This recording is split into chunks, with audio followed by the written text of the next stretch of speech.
SLBC టన్నెల్లో సహాయక చర్యలు కొనసాగుతున్నాయి. D1, D2, A5 ఏరియాల్లో కార్మికుల కోసం గాలింపు కంటిన్యూ అవుతోంది. కెడవర్ డాగ్స్ గుర్తించిన ప్రదేశంలో రెస్క్యూ చేస్తున్నారు. అటానమస్ హైడ్రాలిక్ పవర్డ్ రోబో సాయంతో చర్యలు కొనసాగుతున్నాయి. షవర్ సాయంతో మట్టి బురద, టీబీఎం అవశేషాలను వేగంగా తొలగింపు ప్రక్రియ ఊపందుకుంది. ఎస్ఎల్బీసీ టన్నెల్లో సహాయక చర్యలు కొనసాగుతున్నాయి. D1, D2, A5 ఏరియాల్లో కార్మికుల కోసం గాలింపు కంటిన్యూ అవుతోంది.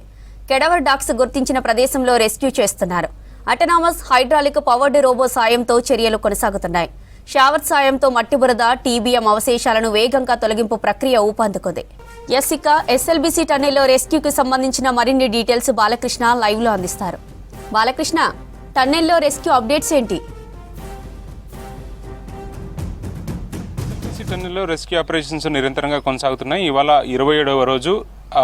ఇవాళ కూడా ఉదయం ఫస్ట్ షిఫ్ట్లో దాదాపు 100 మందికి సంబంధించిన రెస్క్యూ బృందాలన్నీ కూడా రంగంలో దిగాయి. టన్నెల్ లోపలికి వెళ్లారు. లోక ద్వారా ఏదైతే ప్రమాద స్థలం D1, D2 ఏరియా ఉందో ఆ ఏరియాలో ఎక్స్కావేషన్ వర్క్ అయితే చాలా స్పీడ్గా జరుగుతుంది. దీంతోపాటు ఎక్స్కావేటర్లు కూడా పనిచేస్తున్నాయి.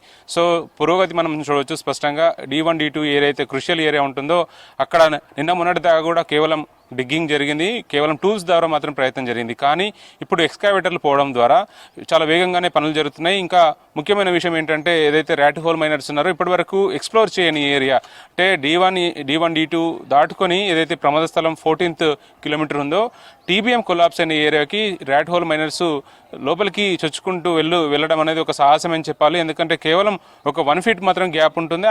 ఏదైతే టన్నెల్ 14th కిలోమీటర్ తర్వాత ఏముంది అనేది మాత్రం ఇంతవరకు తెలియరాలేదు. కానీ ఆ ఏరియాని ఐడెంటిఫై చేయడంలో ర్యాట్ హోల్ మైనర్స్ చాలా కీలకమైన పాత్ర పోషించారని చెప్పవచ్చు. సో అక్కడ నుంచి నీటి ఊట చాలా వేగంగా వస్తుంది. జ్వరపడుకుంటూ లోపలికి వెళ్ళినటువంటి ర్యాట్ మైనర్స్ దాదాపు 2-3 టీం అంతా కూడా లోపలికి వెళ్ళి అక్కడ ఉన్నటువంటి సిచ్యువేషన్ని ఎక్స్ప్లెయిన్ చేసే ప్రయత్నం చేశారు.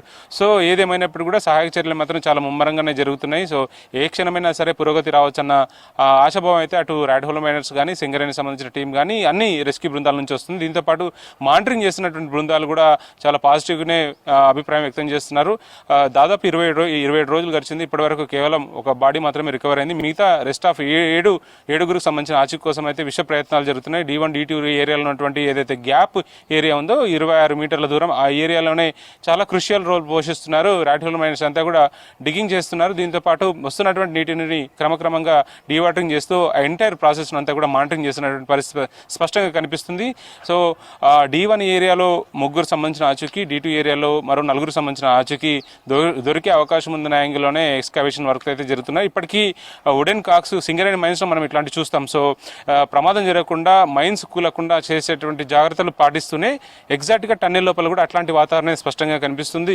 ఎందుకంటే వుడెన్ కాక్స్ ఇచ్చే ఇండికేషన్స్ బేస్ చేసుకొని సింగరేణి మైన్స్ కానీ అక్కడ రెస్క్యూ ఆపరేషన్ నిర్వహిస్తున్నటువంటి సౌత్ సెంట్రల్ రైల్వే కానీ లేకపోతే ర్యాట్ మైనర్స్ అంతా కూడా వాళ్ళు ఆ కదలికను బేస్ చేసుకుని వాళ్ళు అక్కడ నుంచి అత్యంత క్రూషియల్ ఏరియాల ప్రమాదంలో పనిచేస్తున్న సందర్భంలో ఎట్లాంటి ప్రమాదం జరగడానికి ఆస్కారం లేక ప్రయత్నాలు జరుగుతున్నప్పుడు కూడా ఏ చిన్నపాటు ఇన్సిడెంట్ జరగడానికి ఆస్కారం లేకుండా వచ్చే కదలికను బేస్ చేసుకుని వాళ్ళు అక్కడ నుంచి మూవ్ అవడానికి ఆస్కారం ఉంటుంది. కేవలం నిన్నటి దాకా 4 వుడెన్ కాక్స్ మాత్రమే ఉండేవి. కానీ అడిషనల్గా మరో 4 కాక్స్ మొత్తంగా 8 కాక్స్ ఏర్పాటు చేయడం జరిగింది. కాబట్టి ఇంకా సహాయక చర్యలను చాలా ముమ్మరంగా కొనసాగిస్తున్నారు. చాలా స్పీడ్ పెంచారని చెప్పి దీన్ని బట్టి అర్థం చేసుకోవచ్చు. ఎక్స్కావేటర్ల ద్వారా టీబీఎం బ్యాక్ పార్ట్స్లో ఉన్నటువంటి అవశేషాలన్నింటి కూడా లోక ద్వారా నిరంతరం బయటికి పంపించే ప్రయత్నం చేస్తున్నారు. ఇంకోటి కన్వేయర్ బెల్ట్ ద్వారా లోపల ఉన్నటువంటి బురదను కూడా బయటికి పంపించే ప్రయత్నం చేస్తున్నారు. కానీ నీటి ఊట చాలా ఇబ్బందికరంగా మారుతుంది. చాలా ఒక వాటర్ ఫాల్ని తలపిస్తుంది, ప్రవాహంలా కొనసాగుతుంది. సో ఆ నీటి ఊటను కూడా క్రమక్రమంగా డీవాటరింగ్ చేస్తున్నారు. ఒక చిన్న గ్యాప్ వచ్చినా కూడా చాలా పెద్ద ఎత్తున నీటి ఊట వస్తుంది. కాబట్టి దాన్ని డైవర్ట్ చేసే ప్రయత్నాలు అయితే విశ్వ ప్రయత్నాలు అయితే నిరంతరంగా కొనసాగుతున్నాయని చెప్పవచ్చు. ఏది ఏమైనప్పుడు కూడా డీవాటరింగ్ ప్రక్రియ చేస్తున్నారు, డీసిల్టింగ్ చేస్తున్నారు. దీంతోపాటు డిగ్గింగ్, ఎక్స్కావేషన్ వర్క్స్ అంతా కూడా చాలా వేగంగా జరుగుతున్నాయి. పురోగతి మీద మాత్రం చాలా ఆశలు అయితే పెట్టుకున్నారు. ఏ క్షణమైనా ఇన్ఫర్మేషన్ రావచ్చన్న ఒక ఉత్కంఠ అయితే కనిపిస్తుంది. దీంతోపాటు 7 సంబంధించిన కుటుంబ సభ్యుల నుంచి ఆందోళన వ్యక్తమవుతుంది. ఇప్పటికీ ప్రమాదం జరిగి 27 రోజులైంది. సో వాళ్ళ ఆచూకీ ఏమైందన్న ఒక ఉత్కంఠ అయితే కుటుంబ సభ్యుల నుంచి వస్తున్నటువంటి వాతావరణం కనిపిస్తుంది. దీంతోపాటు ఈ 7 సంబంధించిన ఆచూకీ విషయంలో అటు ఉత్తరప్రదేశ్ సంబంధించినటువంటి ఇంజనీర్లు 2 ఉన్నారు, మనోజ్ కుమార్ శ్రీనివాస్. దీంతోపాటు ఆపరేటర్గా ఉన్నటువంటి సన్నీ సింగ్ జమ్మూ కాశ్మీర్ సంబంధించిన వ్యక్తి. మిగతా 4 కార్మికులంతా కూడా జార్ఖండ్ సంబంధించిన వాళ్ళు సన్నీ సింగ్, జగతా ఎక్స్, అను సాహు, సంతోష్ సాహు, వీళ్ళంతా కూడా అనుసాహ్ వీళ్ళంతా కూడా 4 జార్ఖండ్ సంబంధించిన వాళ్ళు. సో ఈ 7గురికి సంబంధించిన ఆచూకీ కోసం విశ్వ ప్రయత్నాలు అయితే టన్నెల్ లోపల జరుగుతున్నాయని చెప్పవచ్చు. అంత క్రుషియల్ ఏరియా, కేవలం అంటే ఊపిరాడని ఏరియా, అత్యంత క్లిష్టమైనటువంటి పరిస్థితుల్లో రెస్క్యూ బృందాలు అయితే చాలా సాహసోపేతంగా రెస్క్యూ ఆపరేషన్ని వాళ్ళంతా నిర్వహిస్తున్నప్పటికీ కూడా రిజల్ట్స్లో మాత్రం కొంత జాప్యం జరుగుతుంది.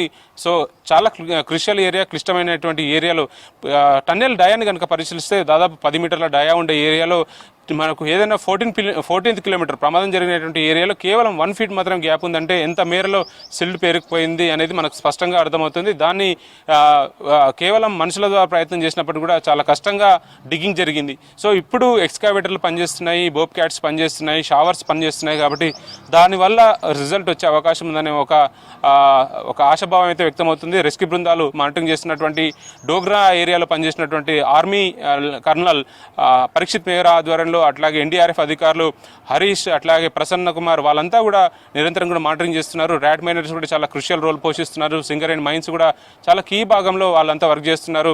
దీంతో పాటు సౌత్ సెంట్రల్ రైల్వే కూడా వాళ్ళు గ్యాస్ కట్టర్ల ద్వారా నిరంతరంగా వచ్చేటువంటి టీబీఎం అవశేషాలన్నింటినీ కూడా కట్ చేస్తూ బయటకు పంపించే ప్రయత్నం చేస్తున్నారు. లోకో ద్వారా కూడా వచ్చిన మెటీరియల్ అంతా కూడా పంపించే ప్రయత్నం చేస్తున్నప్పుడు కూడా ఏదైతే మనకు 13.6 కిలోమీటర్ నుంచి 14th కిలోమీటర్ గ్యాప్ ఉన్నటువంటి ఒక 1/2 కిలోమీటర్ ఏరియాలో ఉందో అక్కడికి లోకో కానీ లేకపోతే మిగతా మెటీరియల్ బయటికి ఏదైతే సిల్ట్ ఉందో సిల్ట్ని క్రమక్రమంగా ఎక్స్కావేటర్ల ద్వారా బయటికి తీసే ప్రయత్నం చేస్తున్నప్పటికీ కూడా లోకోకి చేరాలంటే లేకపోతే కన్వేయర్ బెల్ట్కి చేరాలంటే మాత్రం ఖచ్చితంగా 1/2 కిలోమీటర్ డిస్టెన్స్ ఉంటుంది. కాబట్టి అక్కడ నుంచి ఏదైనా ఐరన్ పార్టికల్స్ కానీ లేకపోతే సిల్ట్ని బయటికి తీయాలంటే కొంచెం ఇబ్బందికరంగా మారుతుంది. అయినప్పటికీ కూడా ఒక ఎక్స్కావేటర్ ఒక షవర్ ద్వారా తవ్వుతున్నారు, మరో షవర్ ద్వారా బయటికి తీసే ప్రయత్నం చేస్తున్నారు. సో ఏదేమైనప్పుడు కూడా కంటిన్యూస్గా రెస్క్యూ ఆపరేషన్స్ అయితే కొనసాగుతున్నాయి. ఏ క్షణమైన రిజల్ట్ రావచ్చని ఒక ఆశాభావం అయితే రెస్క్యూ బృందాలు కానీ మానిటరింగ్ చేస్తున్నటువంటి ఆఫీసర్ల ద్వారా వస్తున్నటువంటి పరిస్థితి కనిపిస్తుంది. ఓ టు యూ జ్యోతి.